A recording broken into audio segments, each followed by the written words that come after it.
2017. Ano da Palavra.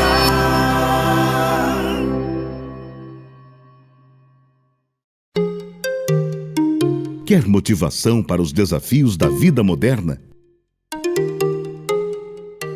Alimente a mente e o coração com os ensinos de Charles Swindoll.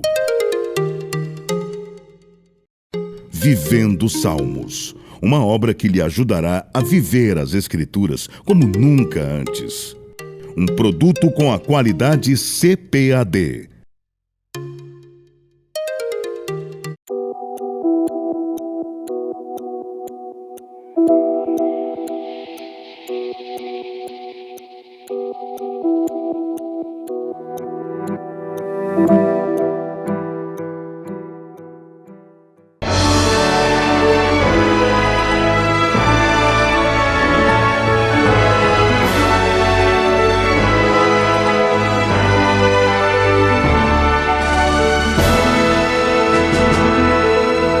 Subsídios. Lições Bíblicas. Jovens. Lição 13. E agora, como viveremos na sociedade de consumo? A paz do Senhor, querido professor da Escola Dominical. Chegamos à lição número 13, que tem por título E agora, como viveremos na sociedade de consumo? É uma pergunta inquietante, que nos leva a refletir nessa lição sobre o momento que nós vivemos, em que uma das características é exatamente o consumismo. A síntese da lição diz da seguinte maneira: o consumo santificado é a chave bíblica para viver com moderação e rejeitar o consumismo. O primeiro tópico aborda a era do mercado de consumo. Isso é um conceito que nós precisamos trazer aos nossos alunos. E é importante que você explore esse conceito nesse primeiro tópico. O que nós queremos dizer aqui por sociedade de consumo? Sociedade de consumo refere-se às mudanças que foram introduzidas na sociedade, principalmente a partir do século XIX. Um contexto em que nós temos uma abertura do mercado, nós temos o aumento, inclusive, da oferta em grande escala e também o consumo de massa, que passa a ser uma realidade da sociedade. Ou seja, nós temos uma abertura à produção e à venda de produtos e também de serviços. Nós chegamos à conclusão que nesse tempo muita coisa está à venda, aliás, quase tudo está à venda. Nós vivemos em um contexto em que proliferam os números de shopping centers, de lojas, nós temos o comércio que também avança na internet, enfim, nós temos realmente um contexto do aumento do consumo. E no aumento de consumo, o marketing ele ocupa um papel primordial, porque o propósito do marketing é exatamente fazer a divulgação dos produtos, fazendo com que as pessoas comprem aquilo que está sendo colocado à venda. E muitas vezes o marketing ele tenta, através de técnicas psicológicas, induzir a pessoa a adquirir um produto mesmo que ela não necessite. Nesse ponto é que nós precisamos dizer que há uma distinção entre consumo e consumismo. Ao falarmos sobre mercado de consumo, nós estamos falando de uma realidade social. E até certo ponto, nós precisamos dizer isso, que o consumo é algo natural, nós precisamos consumir, obviamente. Nós precisamos comprar os produtos, nós precisamos comprar os serviços que necessitamos para realizar uma grande infinidade de hábitos na nossa vida. Precisamos ir ao supermercado, nós precisamos comprar produtos tecnológicos, enfim, precisamos comprar medicamentos, precisamos comprar roupas, acessórios. O consumo faz parte da nossa vida, isso porque nós precisamos desses produtos ou desses serviços para prosseguirmos, para nós mantermos a nossa existência atendendo às nossas necessidades. O problema, na verdade, nesse mercado de consumo, nessa sociedade de consumo que nós vivemos na atualidade, é exatamente o avanço da sociedade de uma prática de consumo para uma prática consumista. Enquanto o consumo é uma atividade básica de adquirir aquilo que nós precisamos, o consumismo, ele vai além, ele busca adquirir em excesso, ele quer adquirir aquilo que é chamado de supérfluo, ou seja, aquilo que não é necessário. E isso nós percebemos como uma característica da atualidade. Esse assunto, ele emerge dentro das nossas discussões, pensadores contemporâneos vão refletir sobre esse assunto, porque é algo que impacta a sociedade, impacta a economia, impacta a própria cultura. E diante desse contexto, nós precisamos dizer, dentro de uma perspectiva bíblica, como nós vamos viver dentro desse contexto. E aqui é que entra algumas recomendações bíblicas que você pode conduzir em sala de aula com seus alunos. Embora o conteúdo da lição não traga esse conceito, no livro de apoio que eu escrevi para esse trimestre, que você pode utilizar como referencial não somente no decorrer do nosso trimestre, mas que você pode consultar posteriormente, eu trato de um assunto ou de um conceito que é chamado de consumo santificado. O que é o consumo santificado? É a aplicação da santidade ao hábito de consumo ou aos hábitos de consumo.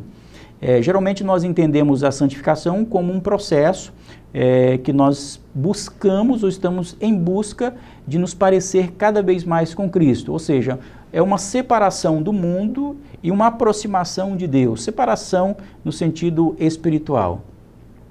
É claro que ao falarmos sobre santificação, nós precisamos aplicar a todos os hábitos da nossa vida. E ao falarmos sobre consumo santificado, nós estamos falando, portanto, de aplicar a santidade aos hábitos de consumo. Se uma das características da atualidade é exatamente o consumo exagerado por parte das pessoas, porque foram afetadas pelas propagandas, pelo marketing, que cada vez mais induz as pessoas a adquirir aquilo que elas não precisam, o crente precisa deixar que o Espírito Santo conduza a sua vida nos mínimos detalhes, inclusive aos hábitos de consumo. Veja, por exemplo, a aquisição de smartphones. É uma febre, uma pessoa trocar o seu aparelho mesmo não tendo necessidade. Mudou um determinado modelo de aparelho, essa pessoa vai lá, mesmo que o aparelho atual dela sirva adequadamente para as atividades dela, ela vai lá e troca o seu aparelho simplesmente porque há uma tendência a que se faça esse tipo de comportamento. Ou muitas vezes, quando adquire sapatos, quando se adquire comida, quando se adquire alimentação acima da necessidade. É preciso dizer que muitas vezes o consumismo é uma espécie de patologia. Muitas pessoas adquirem esses hábitos consumistas porque, para elas, o consumo é uma forma dela se satisfazer. E essa satisfação pessoal, para essas pessoas, é conquistada através da aquisição de coisas, através da coisificação. E aqui reside um perigo. O problema do consumismo não é somente um problema econômico. O problema do consumismo é muito mais profundo, é um problema de identidade da pessoa, um problema espiritual. Se a pessoa se satisfaz tão somente adquirindo coisas, há algo de errado com essa pessoa. E aqui nós trazemos essa reflexão para a juventude cristã. A juventude cristã, que é afetada pela influência da mídia, como nós já discutimos em uma aula anterior, ela também pode estar sendo afetada por esses desejos do consumo. E, como cristãos, devemos refletir sobre essa prática que devemos nos canalizar, que é o consumo santificado. Ou seja, é sermos dependentes de Deus em relação aos nossos hábitos. Afinal, o crente, ele não se satisfaz através das coisas, ele se satisfaz através da presença de Deus na sua vida. E aqui eu reputo muito pertinente lembrarmos uma afirmação do apóstolo Paulo, quando ele escreve a sua carta aos Filipenses, no capítulo 4, no versículo 11, quando ele diz assim: Não digo isso como por necessidade, porque já aprendi a contentar-me com o que eu tenho. Olha essa declaração aqui do apóstolo Paulo. Quando Paulo diz assim, olha, eu aprendi a contentar-me com aquilo que eu tenho, Paulo está dando uma afirmação de satisfação em Deus. Ele está dizendo o seguinte, olha, tudo aquilo que eu tenho, e Paulo não tinha nada naquela perspectiva do ponto de vista material, porque Paulo está preso, mas Paulo está dizendo, olha, o que eu já tenho, aquilo que Deus me deu, eu estou satisfeito, eu estou feliz com aquilo que eu tenho. Entender essa passagem bíblica é uma chave hermenêutica para nós enfrentarmos o problema do consumismo. O problema do consumismo é que as pessoas não se satisfazem com aquilo que elas têm e por isso acabam comprando além da capacidade que elas têm de pagar. É um hábito desenfreado de aquisição, de auto-identificação através das compras e isso é um perigo.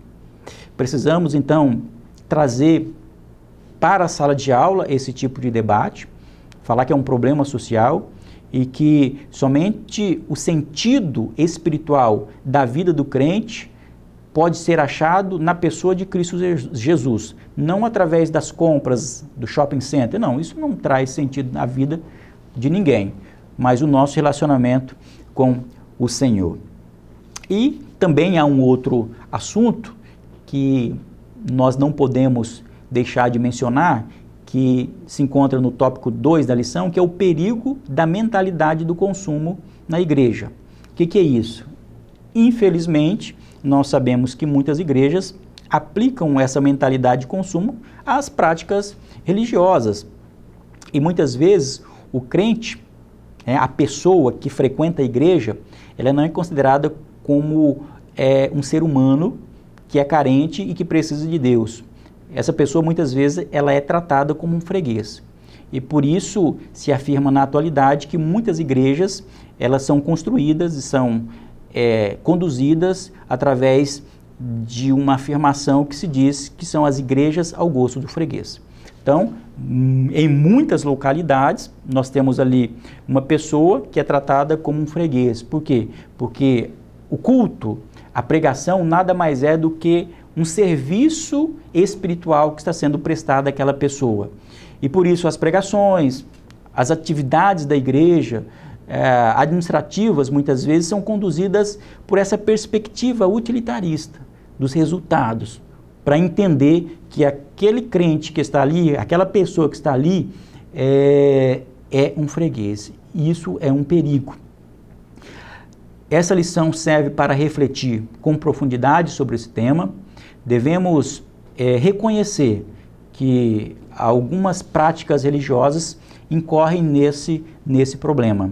Mas nós precisamos também, além de apontar esse erro, demonstrar à luz das Escrituras que a igreja cristã ela não pode ser conduzida através da lógica de mercado.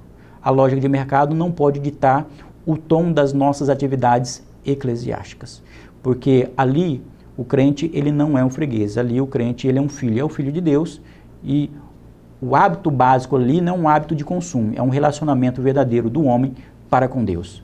Eu acho que são essas as considerações iniciais sobre essa lição. Claro, assim como eu mencionei e ressaltei em lições anteriores, você deve aprofundar esse assunto. Você vai encontrar no livro outras indicações de bibliografia que você pode pesquisar, notícias, você tem um conteúdo vasto na internet que pode corroborar as informações que constam dessa lição. Eu oro a Deus pedindo que você tenha uma aula abençoada e que os seus alunos sejam edificados com os ensinamentos que você vai trazer neste domingo. Que Deus abençoe a tua vida e a tua classe para a honra e glória do Senhor Jesus.